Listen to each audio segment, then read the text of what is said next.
അത് നിയമാനുസൃതം ചെയ്യുന്ന ഒരു പകപോക്കലാണെങ്കിൽ അത് പകപോക്കൽ എന്ന് പറയാൻ പറ്റില്ല.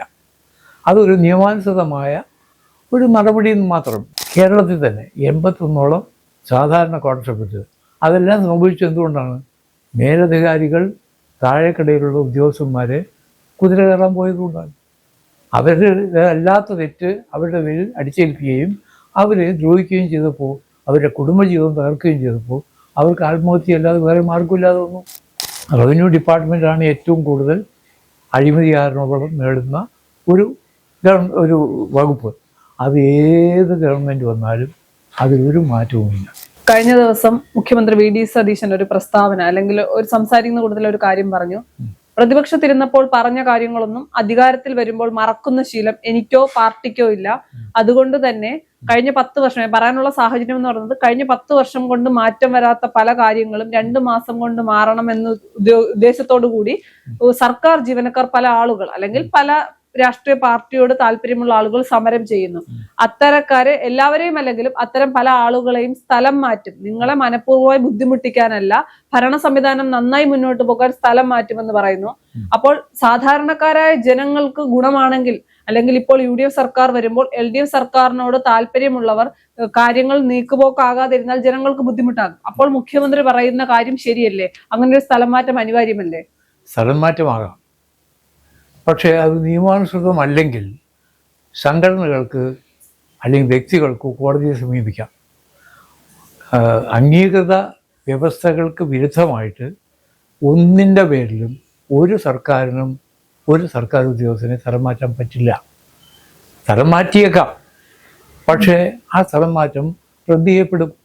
എനിക്ക് തോന്നുന്നു ഇപ്പോൾ ഒരു ഗസറ്റഡ് ഓഫീസർ പോലീസ് അസോസിയേഷൻ്റെ പെട്ടവരെ സ്ഥലം മാറ്റി, ഡിസോൾവ് ചെയ്തു, ആ സംഘടന പിരിച്ചുവിട്ടു. പക്ഷേ ആ സംഘടന എന്ത് നിയമത്തിൻ്റെ അടിസ്ഥാനത്തിൽ നിലവിൽ വന്നു എന്ന് പരിശോധിക്കാതെ ചെയ്തൊരു അബദ്ധ നടപടിയായിട്ടാണ് ഞാൻ അതിനെ കാണുന്നത്. അതൊരു പക്ഷേ ഒരു അബദ്ധം പറ്റിയതാകാം.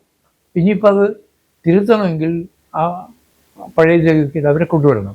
പക്ഷെ ഭാവിയിലെങ്കിലും സർക്കാർ ചെയ്യേണ്ട ഒരു കാര്യം, നിയമാനുസൃതമായ വ്യവസ്ഥകളുള്ളപ്പോൾ ആ വ്യവസ്ഥകൾക്ക് വിരുദ്ധമായി ഒരു വ്യക്തിയെയോ ഒരു സംഘടനയെയോ പ്രോത്സാഹിപ്പിക്കാനോ നിരുത്സാഹപ്പെടുത്താനോ സർക്കാരിന് കഴിയില്ല. ആ രീതിക്കായിരിക്കണം കാര്യങ്ങൾ പോകുന്നത്. അത് എനിക്ക് തോന്നുന്നത് സതീശൻ അങ്ങനെ അറിഞ്ഞുകൊണ്ടങ്ങനെ അതൊന്നും ചെയ്യുന്ന ആളാണെന്ന് തോന്നുന്നില്ല. കാരണം നിയമകാര്യങ്ങൾ നല്ലപോലെ ബോധ്യമുള്ള, നിയമവ്യവസ്ഥ പരമാവധി പാലിച്ചുകൊണ്ട് നടപടികൾ എടുക്കണം എന്ന് ആഗ്രഹിക്കുന്ന ഒരാളായിട്ടാണ് ഞാൻ മനസ്സിലാക്കുന്ന സതീശൻ. ആ നിലയ്ക്ക് മുഖ്യമന്ത്രി എന്ന നിലയ്ക്ക് മുഖ്യമന്ത്രിയായ സതീശനും ആ പഴയ ഒരു നിയമവാഴ്ചയ്ക്ക് വിരുദ്ധമായിട്ട് ചെയ്യുമെന്ന് എനിക്ക് തോന്നുന്നില്ല. കഴിഞ്ഞ സർക്കാരിന്റെ കാലത്ത് അന്നത്തെ മുഖ്യമന്ത്രിയായിരുന്ന പിണറായി വിജയന് ഒരുപാട് പേരുകൾ പാർട്ടിയിൽ നിന്ന് തന്നെ ഉണ്ടായിരുന്നു. എന്താണ്, ഈ സഭയിൽ പോലും ഈ കപ്പൽ ഉലയുകയില്ല, ഈ കപ്പലിനൊരു കപ്പിത്താനുണ്ടെന്ന് പറയുന്നു, കാരണഭൂതനാണ് എന്ന് പറഞ്ഞ് നൃത്തം ചെയ്യുന്ന അല്ലെങ്കിൽ പരിപാടികൾ കാരണഭൂതനാണ് എന്ന് പറഞ്ഞ് തിരുവാതിര കളിക്കുന്നതൊക്കെ നമ്മൾ കണ്ടതാണ്. അപ്പോൾ കാരണഭൂതൻ അല്ല, അല്ലെങ്കിൽ അത്തരം കാര്യങ്ങളൊന്നും സപ്പോർട്ട് ചെയ്യില്ല, അല്ലെങ്കിൽ അന്ന് കാരണഭൂതന് വേണ്ടി സംസാരിച്ചവർക്കൊക്കെ പണി കിട്ടുമെന്നുള്ള രീതിയിലാണ് പറഞ്ഞത്. അതൊരു രാഷ്ട്രീയ പകപോക്കലായി കണക്കാക്കേണ്ടി വരില്ല അങ്ങനെയാണെങ്കിൽ? അത് നിയമാനുസൃതം ചെയ്യുന്ന ഒരു പകപോക്കലാണെങ്കിൽ അത് പകപോക്കൽ എന്ന് പറയാൻ പറ്റില്ല. അതൊരു നിയമാനുസൃതമായ ഒരു നടപടി മാത്രം. ഈ പകപോക്കൽ എന്നുള്ള ഒരു വാക്ക് ഈ സാധാരണ നടത്തുന്ന സ്ഥലമാറ്റങ്ങളെ വിശേഷിപ്പിക്കാൻ പറ്റുന്ന ഒരു വാക്കായിട്ട് എനിക്ക് തോന്നുന്നില്ല. അത് രാഷ്ട്രീയമായിട്ട് ഒരാളെ വിമർശിക്കുന്നതിനും ഒറ്റപ്പെടുത്തുന്നതിനും ഉപയോഗിക്കുന്നൊരു വാക്കാണ്. അതിപ്പോൾ ആരുപയോഗിച്ചാലും ശരിയല്ല. അതിപ്പോൾ ഭരണകക്ഷി ഉപയോഗിച്ചാലും പ്രതിപക്ഷം ഉപയോഗിച്ചാലും ആ പകപോക്കൽ എന്നുള്ളൊരു വാക്കിന് യാതൊരു പ്രസക്തിയുമില്ല.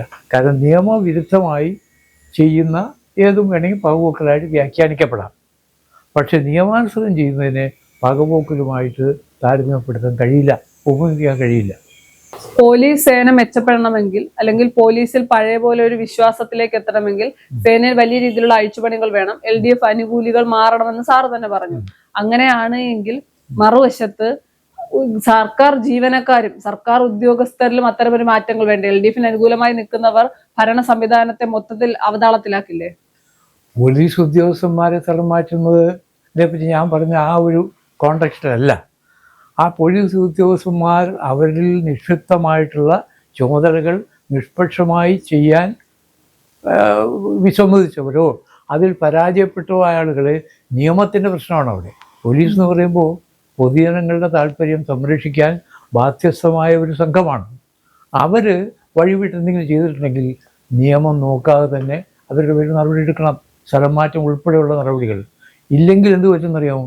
81ഓളം കോൺസ്റ്റബിൾസ് ആത്മഹത്യ ചെയ്തതെന്നാണ് ഒരു crime detachment story crime bureau report ചെയ്തിരിക്കുന്നത്.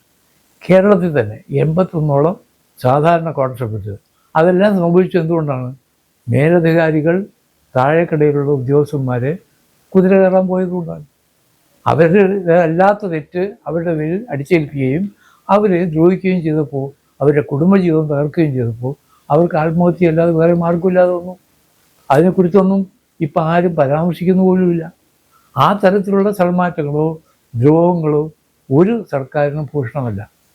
ആണ് പോലീസിനെ സംബന്ധിച്ച്. ഇത് തന്നെയാണ് സർക്കാർ ചെയ്തത്. പ്രത്യേകിച്ച് ഈ റവന്യൂ ഡിപ്പാർട്ട്മെൻറ്റാണ് ഏറ്റവും കൂടുതൽ അഴിമതി ആരോപണം നേടുന്ന ഒരു വകുപ്പ്. അത് ഏത് ഗവൺമെൻറ് വന്നാലും അതിലൊരു മാറ്റവുമില്ല. കാരണം അവിടെയാണ് ഈ പറഞ്ഞ മാഫിയകൾ മുഴുവൻ അഴിഞ്ഞാടുന്നത്. ആ മാഫിയകളുടെ അഴിഞ്ഞാട്ടത്തിന് അനുകൂലമായോ പ്രതികൂലമായോ നിൽക്കാത്തവർക്ക് അവിടെ കണ്ടിന്യൂ ചെയ്യാൻ പറ്റില്ല. സത്യസന്ധനായ ഒരു ഉദ്യോഗസ്ഥന് വഴിവിട്ട് പ്രൊമോട്ട് ഇപ്പോൾ ADGP ആയിരുന്ന അയാൾക്ക് പറ്റിയതെന്താ? കണ്ണൂർ അദ്ദേഹം ആത്മഹത്യ ചെയ്തെന്നോ കൊല്ലപ്പെട്ടു എന്നൊക്കെ പറയുന്നത് നമുക്കറിയില്ല. ഏതായിരുന്നാലും അദ്ദേഹം നിഷ്പക്ഷമായി സത്യസന്ധമായും കാര്യങ്ങൾ ചെയ്തു എന്നുള്ളതുകൊണ്ടാണ് ആ മനുഷ്യന് ആയുസ് പൂർത്തിയാക്കാൻ കഴിയാതെ വന്നത്. അപ്പോൾ അതേപോലെ നിഷ്പക്ഷമായി നിൽക്കുന്ന റവന്യൂ ഉദ്യോഗസ്ഥന്മാർക്ക് ഏത് ഗവൺമെൻറ് ആയാലും പ്രത്യേക പ്രൊട്ടക്ഷൻ കൊടുക്കണം. അവരെ തരംമാറ്റാൻ പാടില്ല എന്ന അഭിപ്രായക്കാരനാണ് ഞാൻ. അല്ലെങ്കിൽ അവർക്ക് പരമാവധി സഹായിക്കുന്ന രീതിയിൽ അവരെ പ്രൊമോഷന് പരിഗണിക്കണം. അത് പോലീസിൻ്റെ കാര്യത്തിനും ബാധകമാണ്. ഏത് സർക്കാർ ജീവനക്കാരനും ആ ആനുകൂല്യം കിട്ടണം. അല്ലെങ്കിൽ പിന്നെ ഒരു സർക്കാർ ജീവനക്കാരനും സ്വകാര്യ ജീവനക്കാരനും വ്യത്യാസം എന്താ? സ്വകാര്യ മേഖലയിൽ പണിയെടുക്കുന്നവന് സീനിയോറിറ്റി നോക്കിയിട്ടല്ല അവർ പ്രൊമോഷൻ കൊടുക്കുന്നത്, എഫിഷ്യൻസി നോക്കിയിട്ടാണ്. ഇവിടെ എഫിഷ്യൻസിയും ഒരു ഫാക്ടറായി കണക്കാക്കണം. അതിനാണല്ലോ കോൺഫിഡൻസ് റിപ്പോർട്ട് എന്നൊക്കെ പറയുന്നത്. ഞങ്ങൾക്കൊക്കെ ഈ പ്രൊമോഷൻ കിട്ടുന്നത് പലപ്പോഴും കോൺഫിഡൻസ് റിപ്പോർട്ടിനെ ബേസ് ചെയ്താണ്. ഒരു അധ്യാപന ലെക്ചറർ സ്ഥാനത്ത് നിന്ന് പ്രൊഫസർ സ്ഥാനത്തേക്കോ അസോസിയേറ്റ് പ്രൊഫസർ സ്ഥാനത്തേക്കോ പ്രൊമോഷൻ കിട്ടണമെങ്കിൽ അയാളുടെ സീനിയോറിറ്റി മാത്രമല്ല പരിഗണിക്കുക. UGC ഇംപ്ലിമെൻ്റ് ചെയ്തതിന് ശേഷം അയാൾ അധ്യാപകൻ എന്ന നിലയിൽ ആ ടീച്ചിങ്ങിനോട് എക്സ്ട്രാ കമ്മിറ്റ്മെൻറ്റോടുകൂടി വിദ്യാർത്ഥികൾക്ക് വേണ്ടി പണിയെടുത്തു എന്നുകൂടെ പരിഗണിച്ചുകൊണ്ടാണ്.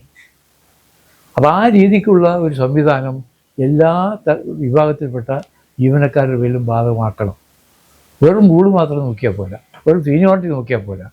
അവിടെ whether they are suitable for the job assign to them, അത് പ്രത്യേകം പരിഗണിച്ചാൽ മാത്രമേ ജനങ്ങൾക്കിടയിൽ ഭരണ വ്യവസ്ഥയെക്കുറിച്ചൊരു ധാരണ ഉണ്ടാവുള്ളൂ, വിശ്വാസ്യതയുണ്ടാവുള്ളൂ. പോലീസിന് ഇതിൽ വിശ്വാസ്യത നഷ്ടപ്പെട്ടപ്പോൾ ജനമൈത്രി പോലീസ് സ്റ്റേഷൻ എന്ന് പറഞ്ഞ് ഇവിടെ ചില പോലീസ് സ്റ്റേഷനുകൾ നടന്ന അതിക്രമങ്ങളെക്കുറിച്ചും ഞാൻ പറയാൻ ആളല്ല. ആ TV വരെ വന്നതാണ്. പലരുടെയും സ്ത്രീകളോട് വളരെ മോശമായി പെരുമാറുന്ന നിരവധി ടോപ്പ് പോലീസ് ഓഫീഷ്യൽസുണ്ട്, റൗഡികളെ സംരക്ഷിക്കുന്നവരുമുണ്ട്. അവരെങ്ങനെ ജനമൈത്രി പോലീസായി കണക്കാക്കാൻ പറ്റുക? അത് തന്നെയാണ് ഈ ജനമൈത്രി എന്ന് പറയുന്നത്. പോലീസ് ഉദ്യോഗസ്ഥന്മാർക്ക് മാത്രമല്ല, സർക്കാർ ഉദ്യോഗസ്ഥന്മാർക്കും ബാധകമാണ്. ബാങ്ക് ഉദ്യോഗസ്ഥന്മാർ, എനിക്കറിയാവുന്ന ഇവിടെ യൂണിയൻ ബാങ്കിലുള്ളപ്പോൾ എൻ്റെ ഒരു സുഹൃത്ത് അവിടെ ബാങ്ക് മാനേജറായിട്ട് വന്നു. അയാൾ ട്രേഡ് യൂണിയൻ രംഗത്ത് പ്രവർത്തിച്ച് വന്ന ആളാണ്. പലപ്പോഴും ചെല്ലുമ്പോൾ മാനേജരെ കണ്ണാടി കൂട്ടി കാണില്ല. നോക്കുമ്പോൾ അദ്ദേഹം ഏതെങ്കിലും ഒരു ക്ലാർക്ക് ലീവാണെങ്കിൽ അവിടെ പോയിരിക്കുന്നുണ്ടാവും. അങ്ങനെ പണി ചെയ്യുന്നവർക്ക് പ്രൊമോഷൻ കൊടുക്കണം. അത് ബാങ്കിങ് മേഖലയിൽ അതുകൊണ്ട് അതേ മാനദണ്ഡം തന്നെ മറ്റെല്ലാ സേവന മേഖലകളിലും നടപ്പാക്കുകയാണെങ്കിൽ ജനങ്ങൾക്ക് ഉപകാരപ്രദമായ ഒരു ഭരണ വ്യവസ്ഥ ഉടനെ വരും.